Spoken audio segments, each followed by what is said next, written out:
Saludos amigos. Como ustedes saben, hemos estado leyendo el maravilloso libro El conflicto de los siglos, rastreando la historia cristiana a lo largo de las edades. Más recientemente hemos estado analizando la Reforma Protestante y cómo Dios continuó guiando a su pueblo, incluso a través de una terrible persecución. Continuaremos nuestro estudio regular la próxima semana, pero hoy estamos recordando una fecha muy importante en la historia del movimiento remanente de Dios de los últimos días, 20 de mayo de 1863.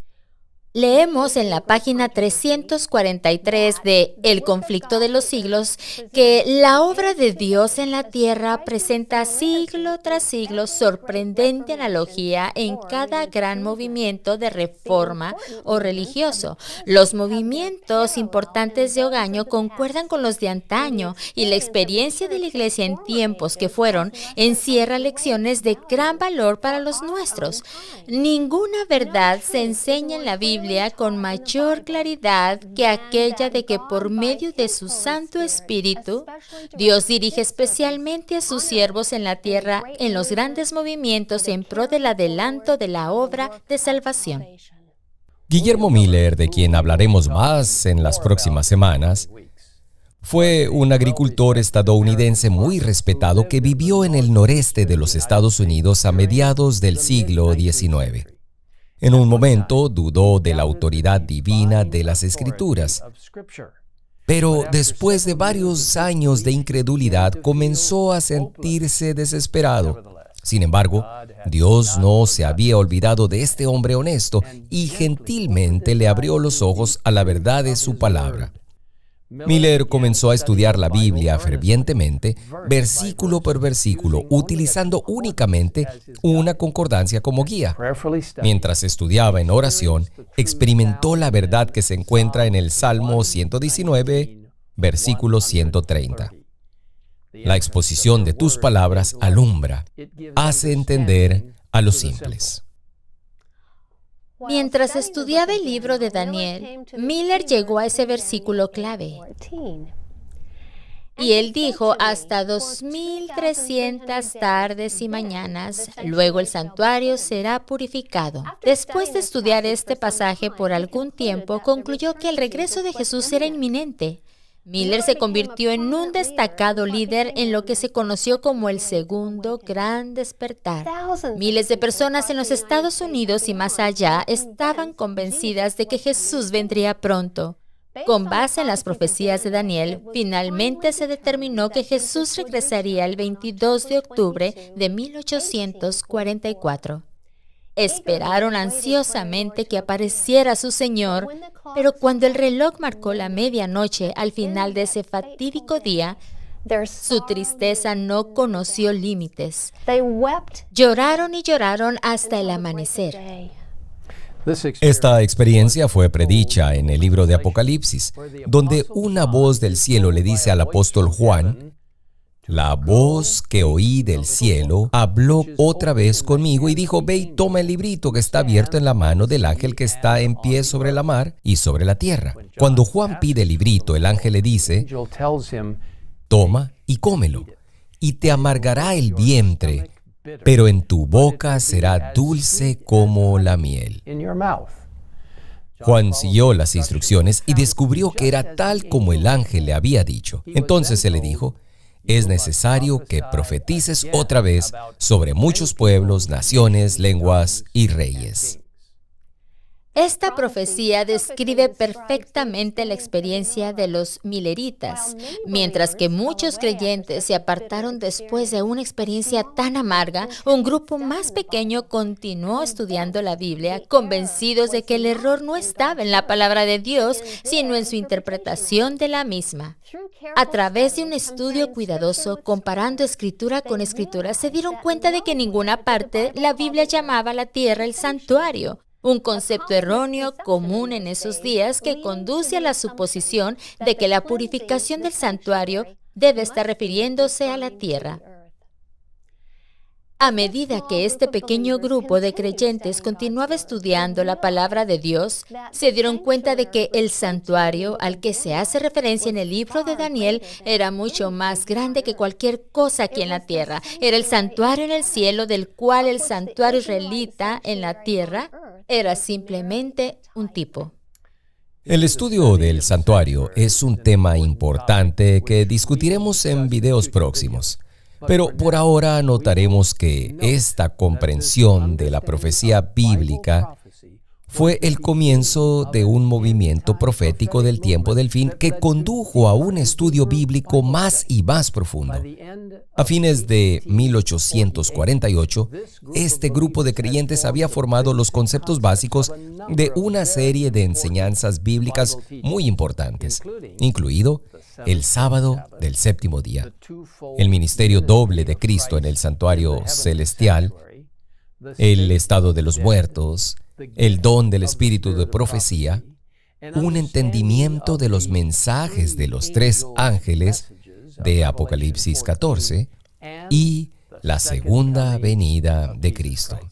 Muchos detalles de estas doctrinas aún debían entenderse más profundamente, pero los conceptos básicos estaban allí.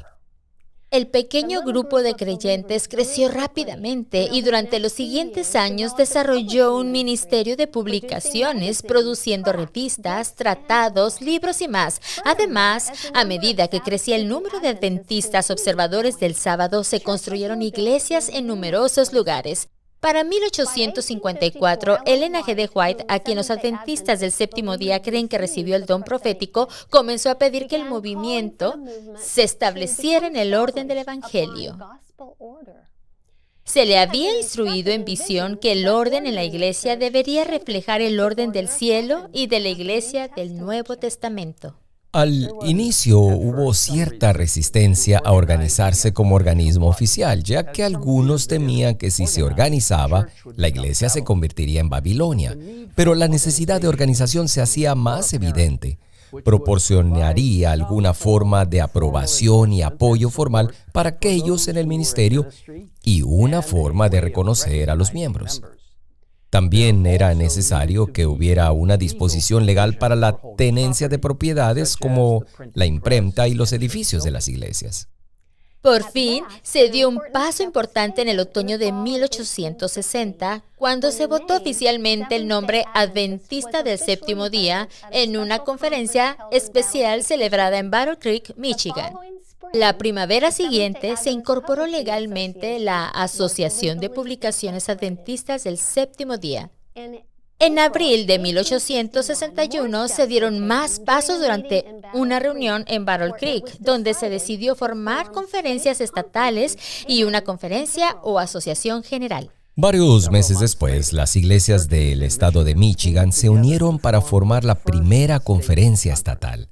Esto fue muy significativo, ya que se tomaron muchos otros pasos importantes, incluida la adopción de un procedimiento para proporcionar credenciales a los ministros de la conferencia o asociación, así como procedimientos para la elección de los oficiales de la iglesia y para aceptar nuevos miembros de la confraternidad. Pronto, las iglesias en varios otros estados también se unieron para formar conferencias. Así se preparó el escenario para que todas las conferencias estatales se unieran para formar una conferencia general de la Iglesia Adventista del Séptimo Día. ¿Cómo sucedió esto? David Trim, director de la Oficina de Archivos, Estadísticas e Investigación de la Asociación General, explica en su libro Corazones de Fe cómo nos convertimos en adventistas. La importante reunión comenzó la noche del miércoles 20 de mayo de 1863. Después de que los delegados llegaran en tren a Battle Creek, hubo 18 delegados provenientes de 5 de las 6 conferencias estatales existentes, incluidas Michigan, Nueva York, Illinois, Wisconsin, Minnesota y Iowa. La conferencia de Vermont no envió delegados, pero las iglesias de Ohio, que aún no se habían constituido en una conferencia, enviaron 2 delegados.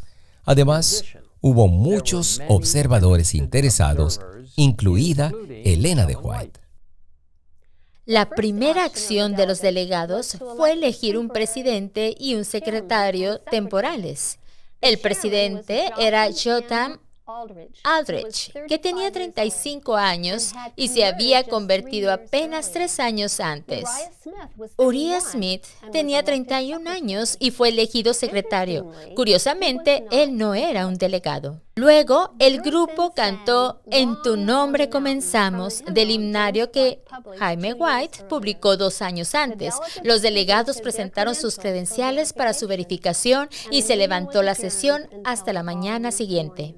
Al día siguiente, jueves 21 de mayo, se eligieron 8 delegados para redactar una constitución, la cual fue aprobada por unanimidad, y con eso se fundó oficialmente la Asociación General de los Adventistas del Séptimo Día.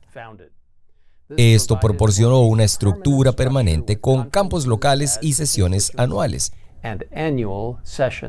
Habría 3 funcionarios permanentes, presidente, secretario y tesorero, y una junta ejecutiva de 3. Es interesante que la Constitución original comenzaba con un preámbulo explicando por qué se estaba estableciendo la Asociación General. Era con el propósito de asegurar la unidad y la eficiencia en el trabajo y promover los intereses generales de la causa de la verdad presente. Además, la Constitución señalaba que el Comité Ejecutivo debía supervisar todo el trabajo misionero, decidir dónde se necesitaba tal trabajo y quiénes irían como misioneros. Desde entonces, Dios ha bendecido enormemente a su iglesia, creciendo de solo 3.500 miembros y 6 conferencias en 1863 a más de 22 millones de miembros, con presencia en más de 200 países y territorios alrededor del mundo. La iglesia opera miles de escuelas, hospitales, editoriales, ministerios de medios y más. Todo con el propósito de ministrar a los demás y compartir la esperanza que tenemos con el mundo. Amigos, Dios organizó la Iglesia Adventista del Séptimo Día para la unidad, la identidad y la misión, para proclamar los mensajes de los 3 ángeles de los últimos días a un mundo necesitado. Es el movimiento profético descrito en el libro de Apocalipsis, y Dios nos invita a avanzar hoy en su llamado especial. Su palabra profética es 100% confiable. Podemos contar con ella. Para concluir, me gustaría compartir con ustedes estas asombrosas palabras grabadas en Habacuc, capítulo 2, versículos 2 al 4. Y Jehová me respondió y dijo: escribe la visión y declárala en tablas, para que corra el que leyere en ella. Aunque la visión tardará aún por un tiempo, mas se apresura hacia el fin y no mentirá.